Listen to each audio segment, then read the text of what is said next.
Well, he's a starting pitcher that's got a lot of experience and something that we're lacking, and so we're bringing him in here to compete for a rotation spot.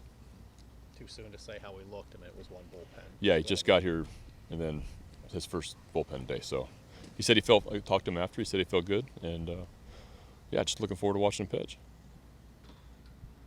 Both he and LeBlanc not only have a lot of experience starting, but last year they came in as bulk hitting guys behind openers quite a bit with Seattle. Yeah. Does that appeal to you guys in any way? You guys use the opener? Yeah, I talked to Wade about that because they did that in Seattle against us. Wade came in after an opener. It's really, what your pitching staff looks like and how it's constructed. Last year we had a tough time because we didn't have a long guy really to go after the opener, and what happened with us a lot of times was using multiple bullpen arms in an opener start, which then really handcuffs us the next couple days. And so, we're going to keep our options open with everything. It's something that both those guys have done. I don't know if Tommy's done it, but I know Wade's done it, and it's something we'll consider. But I think in an ideal world we have 5 starters and roll them out there. Any new illnesses? Let me go through them. So Sevy did some light activity today, hitting the cage through. He's getting better every day.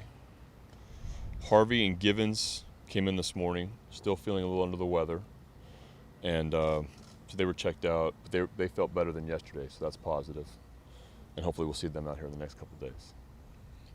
You kind of interested in what you could get out of Cody Carroll because he had a really good spring last year, and then went to camp. And we didn't see him. Didn't pitch except for the Gulf Coast and late in the year. Yeah, in the fall league. So I think bouncing back off injury, I think that he was really talking to him in our meetings prior to camp, really encouraged by how he felt in the Arizona Fall League, and he physically looks great. Put a little weight on, and his velo got back up where he wanted it to at the end of the fall league. So, all encouraging there, and he threw the ball great in spring training last year, and so he's one of those guys that's going to have a great opportunity. What attracted you guys to Darren Holmes for the bullpen coach role? His background in biomechanics and things like that. Was that something that stood out on his resume? Well, Holmesy, known him for a little while. I'm good friends with some staff members over there in Colorado. So when he became available, people were just talking how great this guy was, and I had never worked with him, just knowing him across the field. And he has been fantastic since he's been here. He has dove in with Broke and Holte, and we got a really nice pitching infrastructure of guys that are super invested in our players. That's what I heard about Darren. Darren had a really great career in the bullpen and did all different sorts of roles and had a lot of toughness to him. And the experience he had in the bullpen in Colorado, his playing experience, how he was recommended to me by people I trust over in Colorado, somebody I was really interested in talking to, and he's been a great fit so far. With the first game a week from now, have you gotten to the point where you're mapping out your first few games? No.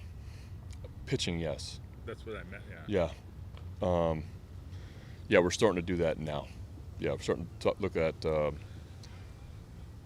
potential starters, mapping out their month, and I can't tell you who's going to start the first game here yet. Yeah, but yeah, we are planning their appearances out. Yeah. We've asked you over the last few months about the number of pitchers, all these pitchers here, and you've talked about the innings and how you get innings and all that. But as far as you getting eyes on all these guys and having a sense of them, do you feel like you can do that, or are you basically looking through the eyes of that pitching infrastructure? Well, no, we're all working together in accordance with Mike and front office guys also, and that we work together and to talk about our pitching, talk about that's why we might have some inter squads and we might schedule some B games possibly if hopefully everybody stays healthy and we want to see guys more, and or stretch certain guys out to be potential starters. We just not there yet. But the way I feel like we have great communication in our organization from the coaching staff standpoint as well as upstairs, and we've talked a lot about how we see these guys going in, and then we'll continue to talk throughout camp.